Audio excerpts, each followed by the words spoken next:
On termine Rabotai avec un petit point. J'ai pas l'habitude de parler de choses comme ça. Vous allez vous dire qu'est-ce qui lui arrive, il a plus de sujet. Mais c'est une question très très importante. Il y a une chanson qui est très très célèbre ces derniers temps qui s'appelle Odio Tertov. Vous connaissez cette chanson? Vous l'avez entendue et réentendue. Qu'est-ce qu'elle dit cette chanson? Le refrain, on dit Veilleli Odio Tertov. Et j'aurai encore plus de bien. Ve Odio Tertov. Et encore plus de bien. Ve Odio Tertov. Pourquoi est-ce qu'Hachem il m'aime? Hachem oevoti. Hachem itbarach tamid oevoti. Veilleli Odio Tertov, Odio Tertov. Certains rabbinim se sont opposés à cette chanson en disant que cette chanson, elle ne marque pas la foi en Dieu, mais plutôt la kfira. La kfira en Dieu. Quoi kfira? Rébellion contre Dieu. Pourquoi? Pourquoi ils s'opposent à cette chanson? Et est-ce qu'il faut s'opposer à cette chanson ou pas? Maintenant, qu'est-ce que ça nous intéresse? Une chanson, ça va, c'est une chanson. Qu'est-ce que tu veux maintenant? Laisse-moi tranquille. Alors, maintenant, on voit c'est quoi il y a une question profonde et importante. Leur ta'ana, donc leur argument, il est que cette chanson de Hod de Tertov, elle n'est pas bien. Pourquoi? Parce qu'un homme, il doit dire tout le temps Kol maï de avid rachamana letav avid. Tout ce qu'Hachem fait, c'est le bien. Comme il dit Nachum ish gamzu, gamzu letova. Tout est bien. Donc il dit, quand tu viens et tu demandes, tu fais une chanson, et tu dis à Hachem, Hachem, tu m'aimes, et fais-moi encore plus de bien. Et que demain, ça sera mieux. Et que demain, on aura un jour meilleur. En fait, tu es en train de dire, ça laisse entendre, qu'aujourd'hui, tu n'es pas bien. Aujourd'hui, tu n'es pas dans l'idéal. Or, l'homme, il doit avoir la émouna, que chaque jour, il est dans l'idéal. Ça, c'est la ta'ana. Vous êtes d'accord avec cette ta'ana? Toi, tu es énervé. OK. Hein? Alors, maintenant, on voit. Il y a une Mishnah. Réponds. Eshlecha tshuva ta'ane. Alors, il y a une Mishnah qui dit Chayav Adam, Mishnah dans Brachot, page 60, Chayav Adam, levarech ala ra'a, keshem shemevarech ala tova. Même si l'homme a des mauvaises choses, il doit bénir Hachem. C'est pour ça qu'un homme qui reçoit un grand héritage, il fait la bracha de Atov ve'ametiv. Un homme qu'on lui ramène du bon vin, Atov ve'ametiv. Et aussi un homme qu'on lui annonce une très très mauvaise nouvelle, il dit Baruch ata Hashem dayana emet. Aussi, il remercie Hashem, il fait des éloges à Hashem sur la justice, et parce que c'est le bien. Pourquoi on fait la bracha sur le mal comme sur le bien? Parce que, nous expliquent les Mefarshim, parce que même le mal, il est pour notre bien. Pourquoi Hashem, il te fait du mal? Pour ton bien. Donc, tu dois bénir Hashem, même sur les choses qui sont mal. Et la Gemara raconte l'histoire célèbre de Rabbi Akiva. Rabbi Akiva est arrivé dans une ville. Et cette ville-là, il a marché dans le désert pendant longtemps. Il était accompagné avec son âne, un coq et une bougie. Il arrive dans la ville et personne ne veut l'héberger.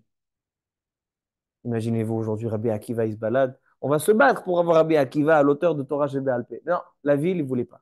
Il a dû dormir à l'extérieur de la ville, dans la forêt. Il a allumé sa bougie et il a passé la nuit comme ça. Durant la nuit, un lion vient, dévore l'âne. Un chat vient, dévore le coq. Le vent souffle et lui éteint sa bougie. Le lendemain, il se lève et il voit que la ville a été détruite par pas des brigands, par le roi a envoyé ses envoyés pour récolter les taxes. Ils n'avaient pas assez d'argent, donc ils ont détruit cette ville. A dit Rabbi Akiva, tu vois ici, Chayav Adam levarech ala ra'a keshem shemevarech ala tova. A priori, c'était très mal. Ils n'ont pas voulu m'héberger. On m'a dévoré mon âne, mon coq. On m'a éteint ma bougie. Eh bien, sache, cher ami, que toutes ces mauvaises choses, c'est ce qui t'a sauvé. Parce que si ton âne était toujours vivant, qu'est-ce qui se serait passé? Il aurait braillé, on dit. Il aurait fait du bruit. Et donc, et si on te serait vu, on t'aurait attrapé. Le coq, pareil. La bougie, tu aurais été visible. Donc, a priori, ils ont raison. Cette chanson de Od de Terre, elle n'est pas bien. Mais je pense, à Botaï, que cette chanson, elle est bien. Pourquoi? Parce que c'est vrai. on doit remercier Hachem sur le mal comme sur le bien, parce que le mal aussi, il est bien, parce qu'il est pour notre bien. Mais j'ai deux réponses à offrir à cette chanson. La première, c'est le Maharal. Deuxième, c'est le Imre Emet de Go. Le Maharal explique dans Netiv Ahavat Hashem. Il dit le Maharal quelque chose d'intéressant. Il dit c'est quoi Chayav Adam levarech ala ra'a keshem shem varech ala tova. On doit bénir Hashem sur le mal comme sur le bien. Dit le Maharal de Prague qu'en fait, quand un homme a du mal, il reçoit du mal, il y a de mauvaises nouvelles, problèmes de santé, problèmes d'enfants, problèmes de parnassa, etc.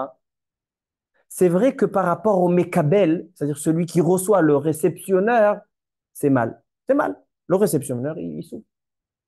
Mais quand on fait bénédiction sur le mal, c'est parce que celui qui a donné, il y a le donneur et il y a le réceptionneur.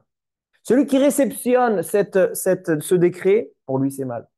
Il souffre, il a mal, il a des problèmes de santé, problèmes avec les enfants, par ça. Mitzada mekabel zera. Mais mitzada noten, celui qui donne, c'est bien. Quand on vient et on prie à Hachem, Hachem, on sait que c'est bien. On te remercie même sur le mal, on sait que c'est bien. On te fait des éloges. Mais on veut que ce soit non seulement bien du côté du noten, mais aussi du côté du mekabel. Et donc, c'est ça ce qu'on demande. C'est sûr que maintenant, ce qu'il y a maintenant, tout est du bien. Mais ça, c'est par rapport que au noten, pas par rapport au mekabel. Quand je demande à Hachem, à Kadosh Baruch Hu, tu m'aimes, maintenant j'ai compris le message. Je vais faire tchouva. Maintenant, non seulement que le bien soit du côté du noten, du donneur, mais aussi du réceptionneur. Ça, c'est première réponse selon le Maharal de Prague. Deuxième réponse, le Imre Emet de Go, au nom du Barditchover. Qui c'est le Barditchover?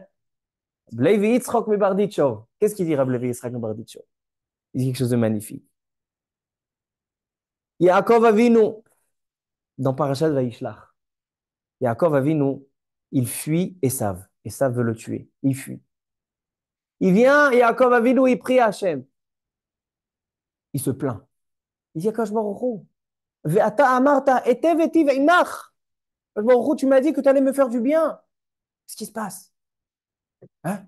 Yaakov, tu dis à Kadosh Baruch Hu, tu m'as dit que tu vas me faire du bien. Ça laisse entendre que maintenant, tu n'as pas du bien. Quoi, Yaakov Avinu, atalom mevarech ala ra'a keshem shem vachim ala tova. Tu te plains, tu dis que tu n'es pas bien. Qu'est-ce que tu dis à Hachem? Mais tu m'as promis que je vais avoir du bien. Ça laisse entendre que maintenant, tu n'es pas bien. Dit le Imre Emet de Gour au nom du Barditchover, qu'il y a le Tov caché et il y a le Tov découvert, dévoilé. Lorsqu'on a des mauvaises choses qui nous traversent dans notre vie, alors on a le Tov, il est là. C'est bien, c'est sûr que c'est bien. Mais le Tov, il est caché. On a du mal à le voir. On demande à Hachem, Hachem, le bien que tu nous fais, on souhaite qu'il ne soit pas seulement caché, qu'il soit aussi dévoilé, qu'il soit visible. Vous connaissez la bracha de Atov et Ametiv. Atov et Ametiv, elle se récite seulement lorsqu'il y a deux personnes. Pourquoi? Parce que le Tov, l'absolu, le Tov absolu, le bien absolu, il est quand il est dévoilé. Parce que c'est là qu'on voit le bien d'Hachem. Donc on demande à Hachem, c'est ça ce qu'il dit à Yaakov Avinu.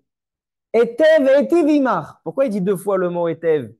Parce que c'est sûr qu'il y a le bien. Il y a le bien, il est déjà là. Mais moi, je ne suis pas seulement Etev. Etev, Etiv, que le bien, il ne soit pas seulement caché, mais que le bien aussi soit dévoilé.